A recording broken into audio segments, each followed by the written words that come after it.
जय हिंद दोस्तों, स्वागत है आप सभी का आपके अपने यूट्यूब चैनल जय गुरु 24 पे। तो एग्ज़ाम काफ़ी नज़दीक आ चुका है आप लोगों का। क्वेश्चन पेपर आप लोगों के विद्यालय पहुंच चुके हैं। कभी भी किसी भी दिन बुला करके आप लोगों का परीक्षा लिया जा सकता है। तो आप लोगों को बिल्कुल स्टडी से दूर नहीं हटना है, स्टडी के ऊपर पूरा फोकस करना है। तो चलिए शुरू करते हैं। और साथ ही साथ यदि आप हमारे चैनल पर पहली बार आएँ तो सब्सक्राइब करके घंटी वाले आइकन को ज़रूर प्रेस कर लीजिएगा, ताकि आने वाली हर एक वीडियो का नोटिफिकेशन आपके मोबाइल पर चला जाए। सबसे पहला सवाल आज के स्क्रीन पर देखिए, कह रहा है कि कौन सदिश राशि नहीं है। चार ऑप्शंस है आपके पास और यहाँ पर जो है चार में से तीन सदिश होगा, एक सदिश नहीं होगा। तो यहीं पर आपसे पूछा है कि कौन सदिश नहीं है वो बता दीजिए। तो यहाँ पर जो चाल है वो सदिश नहीं होगा, याद रखिएगा। आइए अगले सवाल पे आते हैं। अगला सवाल है आपका कि चाल का एसआई मात्रक क्या होता है। बहुत ही अच्छा सवाल है, इंपॉर्टेंट सवाल है। तो चाल का जो एसआई मात्रक होता है वो होता है मीटर प्रति सेकंड। ये जो हैपन लगा होता है इसको हम लोग प्रति सेकंड बोलते हैं, ठीक है। इसको कैसे पढ़ेंगे, मीटर प्रति सेकंड पढ़ेंगे। बढ़िया से इसको एकदम रट लीजिए आप लोग, बहुत ही अच्छा सवाल है। अगले सवाल पे आते हैं कि निम्न में से कौन सही है। यानी कि यहाँ पर एक फॉर्मूला दिख रहा है आपको, यहाँ पर आपको बताना है कि कौन सा फॉर्मूला सही है। तो वी स्क्वायर बराबर यू स्क्वायर प्लस 2ac, इसको ए एस, इसको याद कर लीजिएगा। बहुत ही इंपॉर्टेंट फॉर्मूला है, बहुत बार पूछा जाता है। क्वेश्चन नंबर 4 पे आइए। कहा जा रहा है निम्न में से किसका जड़त्व कम है। अब बताइए किसका जड़त्व कम है। तो यहाँ पे जो जड़त्व कम होगा वो साइकिल का कम होगा, क्योंकि जिसका भार कम होगा उसका जड़त्व भी कम होगा, ठीक है। अगले सवाल पे आते हैं। अगला सवाल है आपका कि 2 kg द्रव्यमान का वस्तु 5 मीटर प्रति सेकंड से त्वरित करने के लिए कितने बल की आवश्यकता होगी। तो यहाँ पर जो बल लगेगा आपका वो 10 न्यूटन लगेगा। 5 को 2 से मल्टीप्लाई करके आंसर दे दीजिएगा। अगले सवाल पे आते हैं, किस गतिशील पिंड का वेग आधा करने पर उसका संवेग क्या हो जाएगा। तो उसका जो है करने पर वो भी क्या हो जाएगा, आधा हो जाएगा। ऑप्शन नंबर 1 इसका करेक्ट आंसर हो जाएगा। क्वेश्चन नंबर आते हैं 7 में। कह रहा है कि सभी ग्रह सूर्य की परिक्रमा करते हैं, इसका कारण क्या है।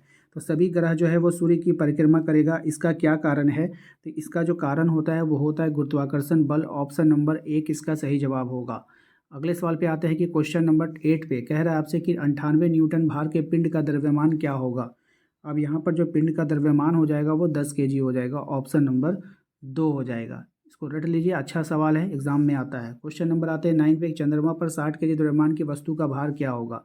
तो यहाँ पर जो वस्तु का भार होगा वो हो जाएगा 10, ठीक है। क्योंकि 60 kg है और चंद्रमा का कितना हो जाएगा 1/10।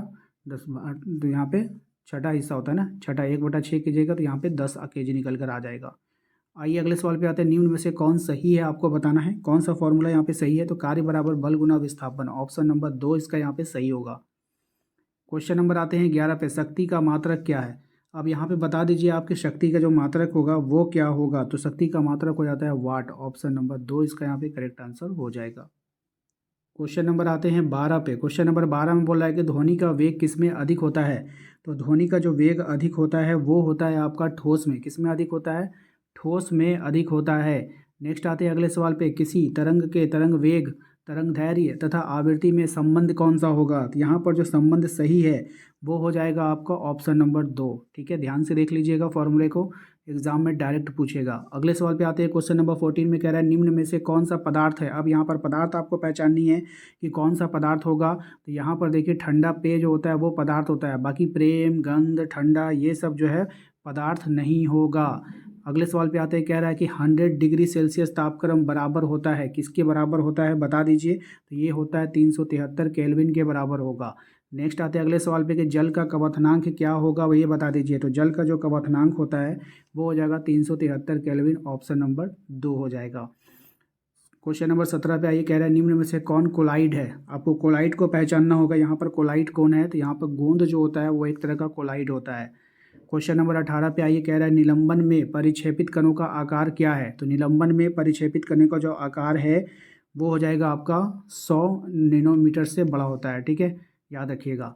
आइए क्वेश्चन नंबर आते हैं 19 पे। कह रहा है आपसे कि निम्न में से कौन तत्व नहीं है। निम्न में से कौन तत्व नहीं है। तो पानी जो है वो तत्व नहीं है, वो पदार्थ है, ठीक है, याद रखिएगा। नेक्स्ट आते हैं हम लोग, साधारण नमक का रासायनिक सूत्र क्या होगा। बहुत ही अच्छा सवाल है और आसान भी है। साधारण नमक का NaCl होगा, MgCl2 होगा, CaCl2 होगा या फिर इनमें से कोई नहीं? इसका आंसर सब लोग कमेंट बॉक्स में दे दो। बहुत ही आसान सवाल है और हर एक बच्चा कमेंट बॉक्स में इसका आंसर देगा। तो आशा करते हैं कि आप लोगों को आज का ये वीडियो पसंद आया होगा। वीडियो को लाइक कीजिए, चैनल पे पहली बार आएँ सब्सक्राइब कर लीजिएगा। और हाँ, यदि आप अपने व्हाट्सएप ग्रुप को ज्वाइन करना चाहते हैं तो वीडियो के डिस्क्रिप्शन में लिंक मिल जाएगा, उससे जाकर आप लोग ज्वाइन कर लेना। मिलते हैं नेक्स्ट अगले वीडियो में। Thank you.